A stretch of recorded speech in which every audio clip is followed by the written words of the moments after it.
उघड्या पुन्हा जहाल्या, जखमा उरातल्या, कलिका तुझ्या स्मृतींच्या फुलवी मनातल्या, उघड्या पुन्हा जहाल्या. नमस्कार.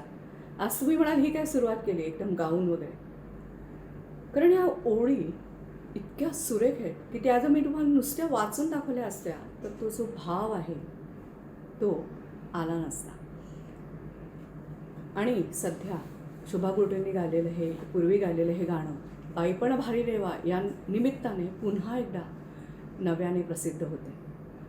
आणि ते प्रत्येकाला आवडतं आहे, कारण प्रत्येकाचं काही ना काहीतरी असं आहे की जे हे गाणं ऐकून आपलं मन तिथपर्यंत पोचतं.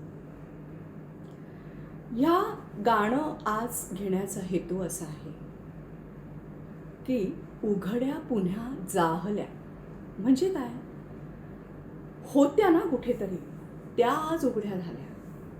काय तर स्मृती, तुझ्या बाबतीतल्या ज्या काही स्मृती होत्या त्या पुन्हा आज उघड्या झाल्या. आणि उघड्या झाल्यानंतर काय झालं तर पुन्हा त्या नव्याने तेवढाच त्रास मला झाला. इतकी आर्तता या गाण्यात आहे. आता उघड्या पुन्हा जाहल्या, जखमा उरातल्या. जखमा उरातल्या म्हणजे कुठल्या तरी वाईट आठवणी, ज्या आठवणी आपल्याला खूप काही शिकवून गेल्या आहे, कदाचित खूप काही आपलं घेऊन गेलं आहे, किंवा आपला अनेक प्रकारे अपयश त्याच्यामध्ये आलेलं आहे. अशा नकारात्मक भावना निर्माण करणाऱ्या अनेक आठवणी ह्या आपल्या प्रत्येकाच्या मनामध्ये असतात. मग काळ जातो, काळ हे सगळ्यावर औषध आहे असं आपण एक सहजपणे म्हणतो. काळ जातो पण तरीही त्यांची स्मृती जात नाही. तुम्हाला माहिती आहे, लहानपणी आपण एक गोष्ट वाचली होती. एक राजकुमारी असते, ती इतकी नाजूक असते की गाद्यांवर गाद्या ठेवून सुद्धा 7-8 गाद्यांच्या खाली एक वाटाणा असतो, तो तिला बोसतो. मला असं वाटतं ही गोष्ट म्हणजे आपल्या मनाचं एक प्रतीक आहे की ती जी दुखरी हळवी जखम ही पूर्णपणे त्याची स्मृती कधी नष्टच होत नाही. कधीतरी आजूबाजूला तशी घटना घडली, कोणाच्या बाबतीत घडली, काही वाचलं बघितलं तर त्या पुन्हा उफाळून येतात आणि मग ती जखम उघडी होते. मला इकडे तुमचं लक्ष वेधायचं आहे स्मृती ह्या शब्दाकडे. स्मृती म्हणजे काय तर स्मृती म्हणजे आठवणी हा एक सहज त्यातला अर्थ झाला. पण ह्या आठवणी अशा की ज्या माझ्या बाबतीत घडल्या आहेत, माझा स्वानुभव आहे. अनेक प्रकारे आपण मोठे होत असताना, आजूबाजूला वावरताना, हल्ली मीडियामधून म्हणा किंवा वाचनातून म्हणा, बातम्या, TV सगळ्या ह्याच्यातून आपण वेगवेगळी माहिती जमा करत असतो. ती माहितीसुद्धा आपल्याकडे जतन असते स्मृतींमध्ये. पण सगळ्यात महत्त्वाच्या स्मृती कुठल्या तर हा आपला अनुभव. आणि नुसता अनुभव नाही तर त्या अनुभवातनं जाताना जे जे काही भावना आपण अनुभवल्या आहेत त्याची स्मृती. म्हणजे जेव्हा आपण एखादं असं गाणं ऐकतो आणि मागे भूतकाळात जातो तेव्हा ती जी आठवण आपल्याला आठवते ती फक्त नुसती एखाद्या पुस्तकाच्या ह्याच्यासारखी आठवण आठवत नाही, तर ती भावनांनी युक्त असलेली आठवण आठवते. भावना त्यावेळेला ज्या अनुभवलेल्या असतील त्याही तुम्हाला त्याच तीव्रतेने जाणवतात. म्हणजे त्या घटनेने, या अनुभवाने तुम्हाला दिलेल्या ज्या भावनिक प्रतिक्रिया आहेत त्यांची ही स्मृती आहे. अशा कितीतरी गोष्टी आपल्याला आठवतात लहानपणीच्या. इतर वेळेला वावरताना त्यांची आपल्याला जाणीव पण नसते, पण अचानक त्या उफाळून येतात कुठल्या तरी घटनेने, कोणाच्या तरी एखाद्या वाक्याने, आणि आपण पुन्हा भूतकाळात जातो आणि पुन्हा तेच सगळं दुःख, तीच वेदना अनुभवतो. त्यामुळे कुठेतरी ह्या स्मृती असायलाच हव्यात. मनामध्ये आहेत, खोल मनामध्ये आहेत, सुप्त मनामध्ये आहेत हे सगळं आपण जरी म्हटलं तरी मन हे मुळामध्ये त्याला अस्तित्व जे आहे ते सूक्ष्म रूपाने आहे.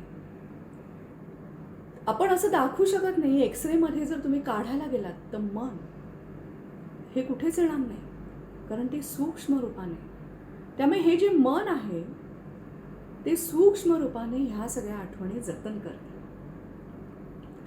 मग ज्या आठवणी, मी नेहमी म्हणते त्याप्रमाणे, ज्या आठवणी आपल्याला आठवतात की कोणी आपलं कौतुक केलं आहे, आपल्या यशाच्या, आपण अतिशय परिश्रम करून मिळवलेल्या गोष्टींच्या, तर नक्कीच त्या आपल्याला